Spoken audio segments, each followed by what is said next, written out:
Hello, we are going to pick up where we left off last time. We are at Miranda. I'm going to hear her perspective of everything. First chapter for her is called Camp Lies. My parents got divorced the summer before ninth grade. My father was with someone else right away.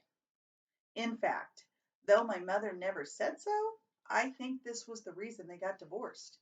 After the divorce, I hardly ever saw my father, and my mother acted stranger than ever. It's not that she was unstable or anything, just distant, remote.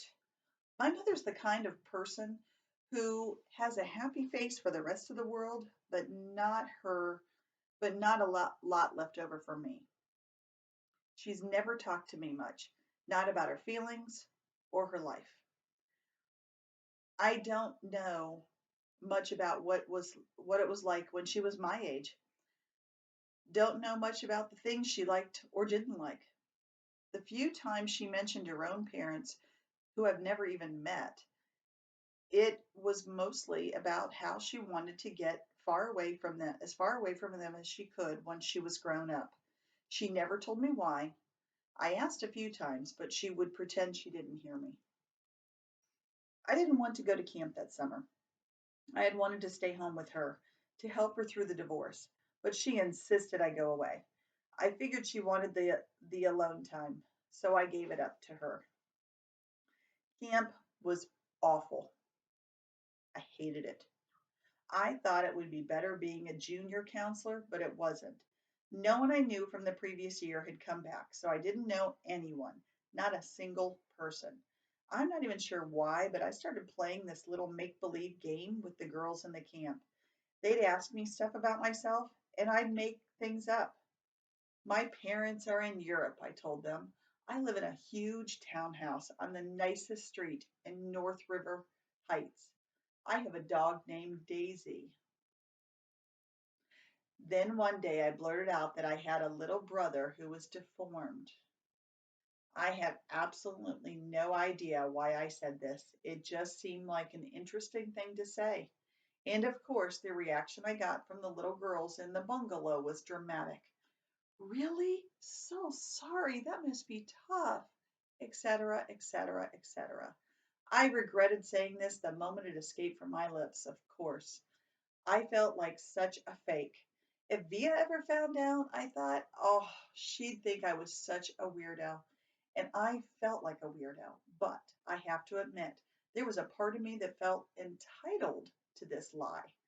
Like I've known Augie since I was 6 years old. I've watched him grow up. I've played with him. I've watched all 6 episodes of Star Wars for his sake.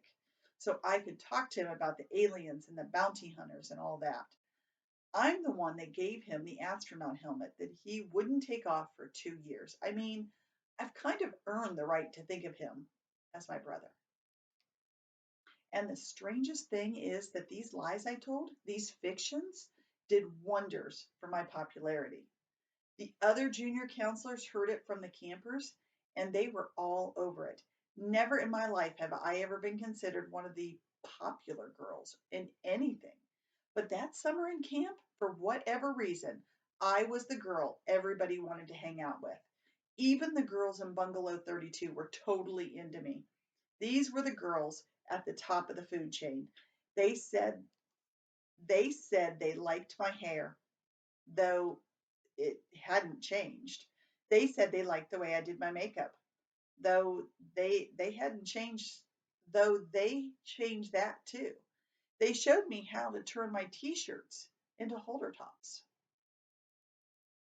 We snuck out late at night and took the path through the woods to the boys' camp. We hung out with the boys. When I got home from camp, I called Ella right away to make plans with her. I don't know why I didn't call Via. I guess I just didn't feel like we were talking about stuff with her.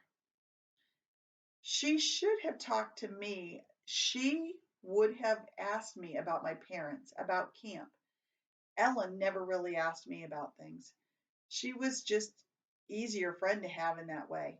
She wasn't serious like Via. She was fun. She thought it was cool when I dyed my hair pink. She wanted to hear about all those trips through the woods late at night. Next chapter is called School. I hardly saw Via at school this year, and when I did, it was awkward. It felt like she was judging me. I knew she didn't like my new look. I knew she didn't like my group of friends. I didn't much like hers. We never actually argued, we just drifted away. Ella and I badmouthed her to each other, such as, she's such a prude. She's so this, she's so that.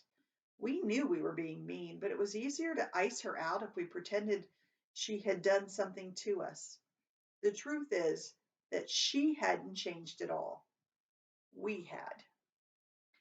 We'd become these other people, and she was still the person she'd always been. That annoyed me so much, and I don't know why. Once in a while, I'd look to see where she was sitting in the lunchroom or check the elective list to see what she'd signed up for. But except for a few nods in the hallway and an occasional hello, we never really even spoke to each other. I noticed Justin about halfway through the school year. I hadn't noticed him much at all before then, other than that he was this skinny, cutish dude that with thick glasses and longish hair who carried a violin everywhere. Then one day I saw him in front of the school with his arm around Via. So Via has a boyfriend, I said to Ella, kind of mocking. I don't know why it surprised me that she'd have a boyfriend. Out of the three of us, she was totally the prettiest. Blue eyes and that long, wavy dark hair. But she just never acted like she was at all interested in boys. She acted like she was too smart for that kind of stuff. I had a boyfriend too, a guy named Zach. When I told him I was choosing the theater elective, he shook his head and said, "Careful you don't turn into a drama geek." Not the most sympathetic dude in the world, but very cute. Very high up in the totem pole, a varsity jock. I wasn't planning to take theater at first. Then I saw Via's name in the sign up sheet and just wrote my name down on the list. I don't know why. We managed to avoid one another throughout most of the semester, like we didn't even know each other. Then one day I got to the theater class a little early, and Davenport asked me to run off additional copies of the play he was planning on having for us doing for the spring production, The Elephant Man.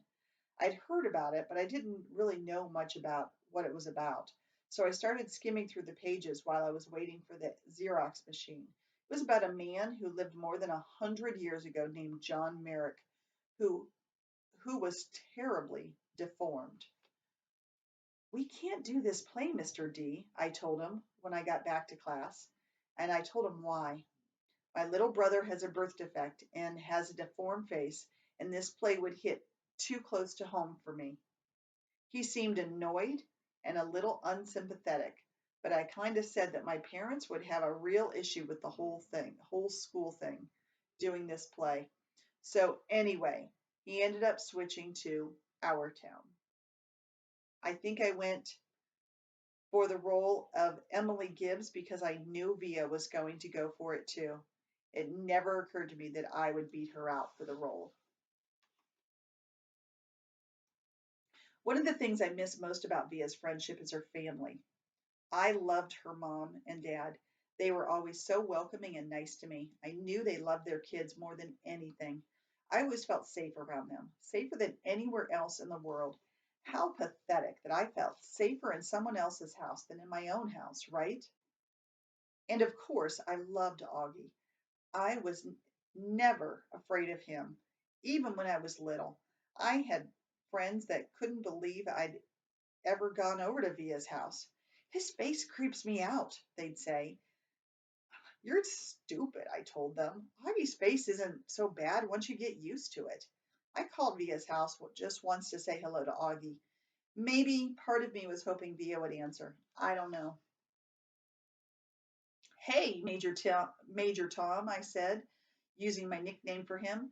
Miranda! He sounded so excited to hear my voice. It actually kind of took me by surprise. I'm going to regular school now, he told me excitedly. Really? Wow, I said, totally shocked. I guess I never thought he'd go to a regular school.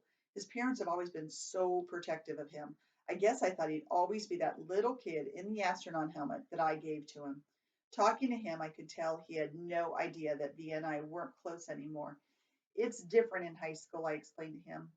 You end up hanging out with loads of different people. I have some friends in my new school, he told me. A kid named Jack and a girl named Summer. That's awesome, Augie, I said.